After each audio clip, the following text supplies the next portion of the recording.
Ramón, mucha información.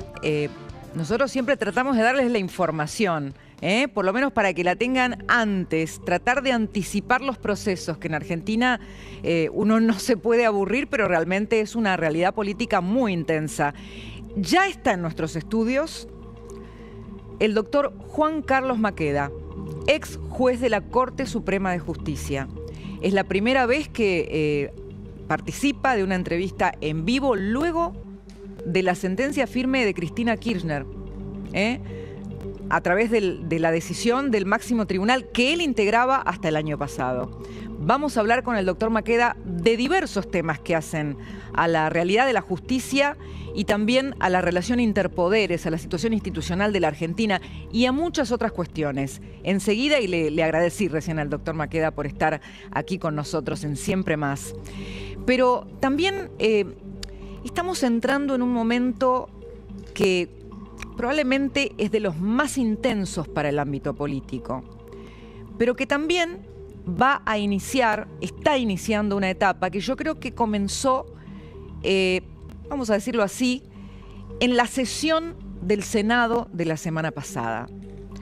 Porque se abrió un periodo de 3 meses donde la hoja de ruta política y económica está cruzada por lo electoral y por la lucha de poder. Ustedes ven ya de fondo la hoja de ruta, el piloto. Entonces, lo que nosotros vamos a tratar de contarles con información es cómo va a encarar el presidente Milei la hoja de ruta de estos meses que restan para octubre.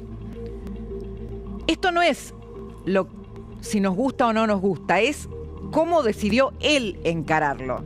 Bueno, ¿en qué frena y en qué acelera? En el conflicto con los gobernadores, no frena, acelera. A ver, Milei, ahí está el acelerador, por eso me había callado yo, tenemos todo hasta el sonido. Milei tomó lo que pasó en el Senado, y esto es lo que él piensa, tomó lo que pasó en el Senado como un intento de extorsión, y dice: no me voy a dejar extorsionar. ¿Qué es lo que cree Milei? Que si cede ahora, lo van a volver a extorsionar antes de octubre y después le van a pedir lugares en las listas, y si cede lugares en las listas, va a tener directamente un sistema extorsivo dentro de las propias estructuras de sus filas. Entonces, ¿qué dice? Me van a extorsionar una sola vez y no les va a funcionar. Ahora, esto plantea una situación de choque. Vamos a analizar eso. ¿Cómo van a reaccionar los gobernadores ante esta decisión que la está avisando el Poder Ejecutivo? Milei cree que no tienen espacio para acelerar, porque en parte el destino de todos los ejecutivos está atado.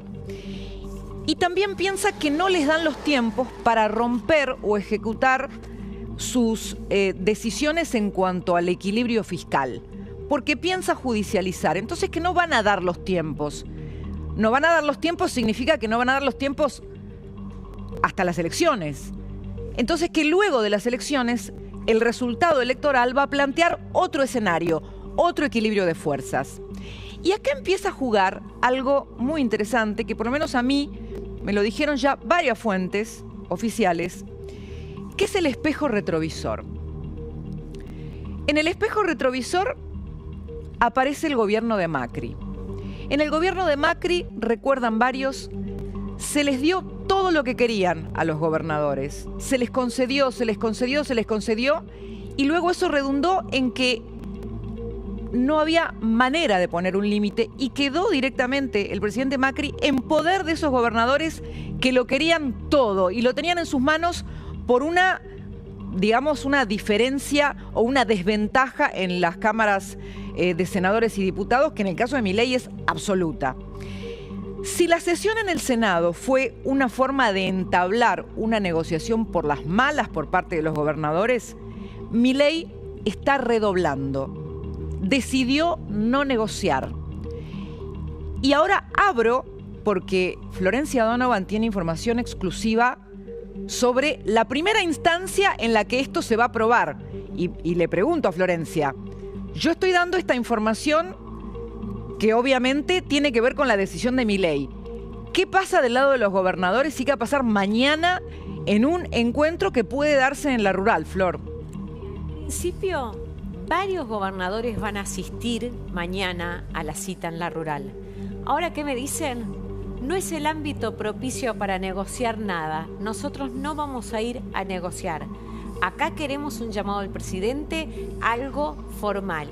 Y la otra cosa que me dicen es, las dos leyes que ellos más pidieron, esto incluso es palabra de gobernadores dialoguistas, que son la de los adelantos transitorios y la de los impuestos a los combustibles, esas dos leyes innegociables. Con esas tienen los votos y van a insistir. Dice, la de los jubilados veremos. La de la discapacidad probablemente también se insista con esa ley. O sea, en esas tres es muy probable que los gobernadores, a los diputados que responden a ellos, digamos, van a insistir. Eso es lo que me decían hasta ahora. Bien. Todo depende de qué negocia el gobierno, que lo que también me dicen es, nosotros hoy no tenemos un interlocutor de peso. El gobierno tiene un problema de interlocutores, porque francos lo han desautorizado tantas veces que tampoco es un interlocutor de peso. Nosotros queremos hablar con el presidente. Bueno, tomando esto que de alguna manera del lado de los gobernadores confirma también una posición donde no hay negociación, solo me queda hacerme la pregunta de si en la no negociación hay una negociación, ¿no? Por estos mensajes que se van cruzando, pero nada más que eso. No es el único trauma, para llamarlo de alguna manera, que en el gobierno de Milei les queda con respecto a la experiencia del gobierno de Mauricio Macri. ¿Por qué tomo esta experiencia? Porque ustedes recuerden que hay varios ministros de lo que fue el gobierno de Mauricio Macri que están hoy en el gabinete del presidente Milei. Y lo que ellos dicen es que durante el gobierno del presidente Macri se gobernó mucho con las expectativas. Y hubo muchos agentes, muchos jugadores, no solamente de los mercados internacionales, pero también locales, que tomaron esas expectativas con la esperanza de que iban a ocurrir las cosas que el presidente Macri decía que iban a ocurrir.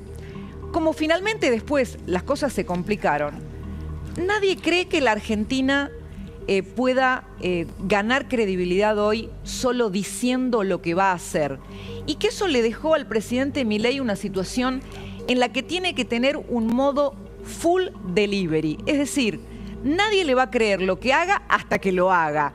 Entonces lo obligó a tener que mostrar de entrada que iba a hacer las reformas, que iba a tener equilibrio fiscal, que iba a bajar la inflación, que se iba a sentar sobre la caja, que iba a tener la determinación de mantener ese equilibrio fiscal a raya con el no hay plata, y que como no le creen a la Argentina hasta que dé pruebas de que va a hacer lo que dice que va a hacer, a Milei no le quedó otra que el shock en este sentido, más allá de la situación en la que encontró el gobierno. Que esa falta de credibilidad se exacerbó y que a los gobiernos no peronistas ahora les dicen show me the money, mostrame que lo haces porque no te voy a creer hasta que lo hagas. Entonces eso se convirtió en una forma de gobierno necesaria, en la que el gobierno no solamente a los inversores les tiene que demostrar que hace las cosas, sino a la gente que le va renovando el crédito de acuerdo a esto, a demostrar los resultados.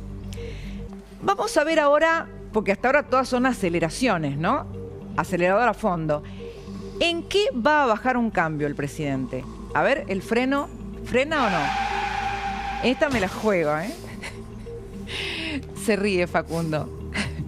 ¿Vos me creés, Facundo, si yo te digo que va a bajar un cambio el presidente en los modos? Yo te creo a vos. Lo veo complicado a Milei haciendo algo que no hace, que es frenar en la curva. Bueno, ¿vos me creés, Flor, si yo te digo que el presidente va a bajar un cambio en los modos? No sé, yo sí lo que te puedo creer es que estoy viendo un pragmatismo desde el punto de vista económico, que digo, si lo aplican los modos, bueno, podría llegar a creerte. Bueno, me la juego. Bueno, si quiere el presidente puede llamar ahora y decirnos si está de acuerdo. yo me la juego a que va a haber va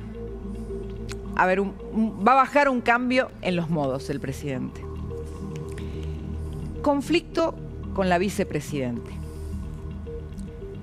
A ver, hoy pasó algo que por lo menos me parece inquietante, porque ya hablamos de ruptura expuesta, ¿no?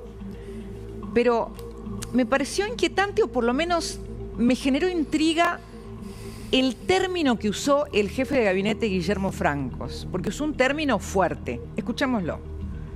Sin duda, es una crisis no institucional, sino una crisis política dentro del gobierno. Hay un desentendimiento entre el presidente de la Nación y la vicepresidente, que en definitiva la vicepresidente juega dentro de un gobierno siempre, no es el tema de los vicepresidentes, que juegan un rol sexual ahora. En el caso particular de la actuación de la vicepresidenta en la sesión del otro día en el Senado, yo creo que, claro, algunos dicen podía haber hecho más, podía no haber abierto la sesión. Yo tengo mis dudas, ¿eh? Pues, bueno, no, yo digo que es lo que dicen muchos, ¿no? Entonces podía no haber habilitado la sesión, entonces otros dicen que se iban a juntar los opositores por su cuenta.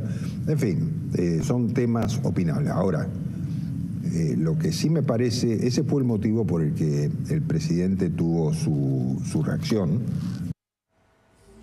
Bueno, ¿qué te dice esto, Facundo? ¿Cuál es la información que vos tenés sobre lo que está eventualmente buscando el gobierno?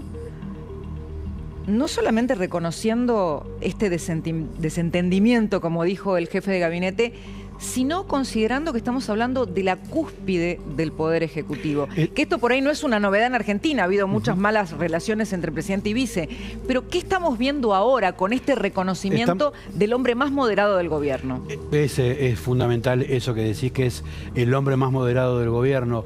Lo que hay, Cristina, es una nueva etapa en ese vínculo. Hasta ahora lo que había era una convivencia más o menos tumultuosa, con algunos tironeos, pero lo que hay ahora es, como decíamos, una fractura expuesta de la presidenta y la vicepresidenta, pero el reconocimiento de parte del gobierno que está ante una vicepresidenta opositora al gobierno, con todo lo que implica esto. Y para el gobierno, esto lo voy a decir, es un poco fuerte, pero es lo que me decían hoy, el Senado está perdido. El Senado como Cámara para el gobierno está perdido. Porque tienen a Victoria Villarruel como una, entre comillas, opositora abierta. Tienen 34 senadores del kirchnerismo que quieren ir por todo. Y tienen entre 3 y 4 senadores que, entre comillas, estoy hablando de lo que dice el gobierno, sí, ¿no? Claro. Que le hacen el juego a esa minoría, primera minoría que tiene el kirchnerismo, dándole la mayoría. Lo que están interpretando en el gobierno es que, primero, Victoria Villarruel se pasó a las filas de la oposición, y segundo, que cualquier iniciativa que vaya a impulsar el kirchnerismo tiene garantizado una mayoría y tiene también garantizada una actuación que no necesariamente va a estar en sintonía con lo que quiera el gobierno. ¿Te acordás que antes Milei decía que cada uno cumpla su rol, no hace falta que seamos amigos? Sí. Está bien que Victoria Villarruel tenga otra idea, pero mientras haya resultados está todo fenómeno. Esa imagen, esa idea ya no existe más en el gobierno. Enseguida te voy a llevar a una foto, sí, para analizar esto que estamos hablando. Y déjame que te cierre con esto. Ahora Victoria Villarruel está actuando a cara descubierta. Eso es lo que dicen en el gobierno. Justamente, acordate de eso, subrayalo y enseguida te voy a mostrar una foto. ¿Por qué el presidente Milei acelera? A ver, el autito. ¿Por qué acelera Milei? Vamos a analizar por qué puede acelerar. En parte, porque en este mapa político no tiene un rival. Cristina Kirchner es el pasado. Kicillof es la continuidad de Cristina Kirchner, pero además es muy posible que el propio kirchnerismo lo esté mandando al frente para que sea, si las cosas van mal, como hoy están anticipando las encuestas, el padre de la derrota. Enseguida analizamos qué significaría eso. Los informes que maneja el presidente Milei, las encuestas que tiene hoy Milei, le dicen que hay empate técnico en la tercera sección electoral de la provincia de Buenos Aires. Esto ya estaría significando ganar en la provincia. Pero no solamente eso, tiene informes en 8 provincias argentinas, de las cuales 7 las estarían ganando. Eso le hace también a Milei adelantar otro plan, y vamos a ver por qué en estas elecciones ya empieza otra carrera, que es la carrera hacia 2027. No solo Milei va a buscar la reelección en 2027, sino que ya hay, escuchen esto, un libro de reformas para cada gobernador libertario en las provincias que gane La Libertad Avanza en 2027. O sea que el plan de competencia entre provincias, Milei lo piensa encarar con el libro de reformas que los gobernadores de La Libertad Avanza que ganen en las provincias empiecen a hacer para cambiar este escenario que hoy se presenta como totalmente adverso. ¿Lo tenías a eso, Facu? No, la verdad que no. Bueno, freno. ¿Dónde va a frenar Milei? ¿Dónde frena? Mira, tenemos el frenazo. Intervención federal en Formosa. No la va a encarar. Milei considera que los formoseños son los que tienen que darse cuenta y cambiar su destino. Nosotros acá ya dijimos nuestra posición, es que hay causales de intervención federal en Formosa, porque no se está garantizando el funcionamiento de la República, del sistema republicano.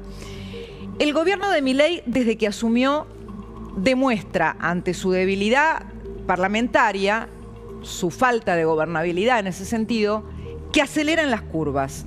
Hasta ahora le rindió. Pero en esta recta final, hacia las elecciones de octubre, empezó a chocar abiertamente con los autitos que iban al lado, si esto es una carrera. Vamos a ver una foto del año pasado. A ver la foto. Miren esta foto. Voy a aquel extremo. Acá, Jorge Macri y Milei. Gracias. Acá tomaron mate. Se van a ver el 26 en la inauguración de la Sociedad Rural de nuevo. ¿Ustedes creen que van a tomar mate? No, no van a tomar mate. Está todo roto acá. La relación, acá está la escena del mate, mira. Tomaron del mismo mate. Está todo mal con Jorge Macri. El año pasado, mirá, se daban el mate acá. No, este año no hay mate. O si hay, es un mate amargo. Bien, ¿qué tiene Facundo para decir? Espera. No solamente que esa foto de tomando mate no se va a ver, sino que hay mucho celo sobre cómo se van a disponer en esa... Mira vos. No creo que vayan a estar pegados como estuvieron ahí. Te sumo una. El año pasado, que ya estaban las cosas bastante mal con Victoria Villarroel, que había pegado el faltazo, ¿se acuerdan? Al Pacto de Mayo. Se disimulaba la mala relación. Exacto. En parte porque el gobierno sabía que Victoria Villarroel tenía muy buenos números y no querían plantear abiertamente tensión, aunque la cosa ya estaba fea. Eso cambió, sobre todo después de que Villarroel se muestra abiertamente reivindicando a María Estela Martínez de Perón. Tiene muchas críticas a partir de ese momento. El presidente empieza a mostrar su distancia con ella y ahora también la mostró ella. ¿Qué va a pasar ese día en la rural? Acá se dieron un beso. ¿Qué va a pasar el 26? Mirá, estuve averiguando y no está confirmado que vaya a ir Victoria Villarroel. Hoy me decía gente de su entorno que no está en Buenos Aires. Bueno, ahí voy. De nuevo, ¿por qué Francos, la persona más moderada del gabinete, la más dialoguista, expuso de nuevo la crisis? Hay una idea de aislar todavía más a la vicepresidente. Totalmente. Y nos vamos a encontrar ahora, porque yo tengo una foto para anticipar esto. La del Te Deum, señores. Ya hay una respuesta de qué va a pasar. Miren, acá está. Y con esto no les estoy diciendo que está bien. Estamos hablando de una recta final donde el autito va chocando a los otros. Entonces, esto que pasó en el Te Deum, ¿no? Esta simbología de hostilidad en el Te Deum, de ruptura política, es lo que probablemente vamos a estar viendo en el día de inauguración oficial de la rural. Facu. Hay dos agravantes. Ante esta situación todavía no se había producido la votación del Senado, que agravó esa situación. Sí. Y no se rompió el acuerdo del PRO con La Libertad Avanza. Bien. En la provincia de Buenos Aires, con un intendente muy identificado con Jorge Macri. Bueno, ahí tenés otro motivo. Y ahora, con respecto a la provincia de Buenos Aires, ya llegando al final de este comentario con respecto a la ruta y al autito, ¿por qué es una elección inédita? Hay muchos motivos, voy a dar algunos. Nunca estuvo tan cerca de ganar un frente opositor al peronismo. Nunca. El peronismo solo perdió una vez en la tercera sección, en 1997. Esta vez puede perder. Por primera vez las elecciones son desdobladas y con distintos sistemas de votación. La boleta única en las elecciones legislativas nacionales eliminará viejas mañas. Es la antesala de las elecciones de 2027. Kicillof se juega las chances de ser candidato a presidente. Javier Milei se juega eliminar el riesgo de un retorno del kirchnerismo en 2027 y, por lo tanto, asegurar su proyecto de reformas. No solo esta elección anticipa el duelo Milei-Kicillof, sino la influencia que aún mantenga Cristina Kirchner. Y los mercados esperan las elecciones de la provincia para tomar decisiones de inversión. A ver, para concluir, creo que con los cierres de listas que se vienen, termina ahora este fin de semana para la provincia, el mes que viene a nivel elecciones legislativas nacionales, termina una fase que es la fase de la rosca, netamente política. Ahí está la política discutiendo, peleando, ¿no? Abrazo partido, en algunos casos con enojos, con portazos, con decisiones de último minuto. Pero luego empieza otra fase, que es muy importante. Sácame la musiquita. Es una fase en la que los políticos tienen que volver a hablarnos a nosotros. Y quiero decir en qué situación están llegando. Las elecciones presidenciales de 2023 mostraron que gran parte del sistema político había perdido la conexión con la sociedad. Un terremoto en esas elecciones. Y recuperar la conexión con la sociedad es volver a representar. Pero creo, de corazón lo digo, que toda la política todavía tiene pendiente un sinceramiento con la sociedad. Que muchos viejos trucos quedaron totalmente de modé, obsoletos y rancios. Y ese sinceramiento también tiene que ver con autocríticas, con procesos donde realmente se encare los problemas y la solución y ofrecer resultados. El peronismo no hizo una autocrítica todavía. De cara a la gente, ¿cómo va a conectar? ¿A quién le están hablando? A veces uno los escucha en automático y no sabe a quién le hablan. Pero el resto de la oposición no peronista, tampoco terminó de encontrar la clave del Wi-Fi. Y el gobierno, que es un gobierno que ganó prometiendo un ajuste, también tiene que seguir explicando. Entonces, ¿a qué me estoy refiriendo? Este año, estamos hablando desde que empezó el año, de elecciones donde hay mucha gente que se ausenta. ¿Ustedes son conscientes de a lo que llegamos?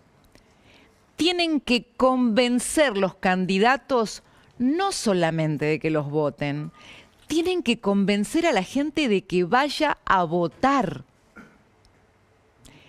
El ciudadano se volvió exigente. Le tienen que dar razones, le tienen que dar soluciones, le tienen que hablar con la verdad.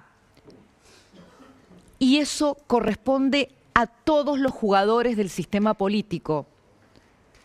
Este sábado dejan de hablar entre ustedes, señores, empiezan a hablar con la gente, mírenla a la cara, porque los argentinos están poniéndole el pecho a la realidad.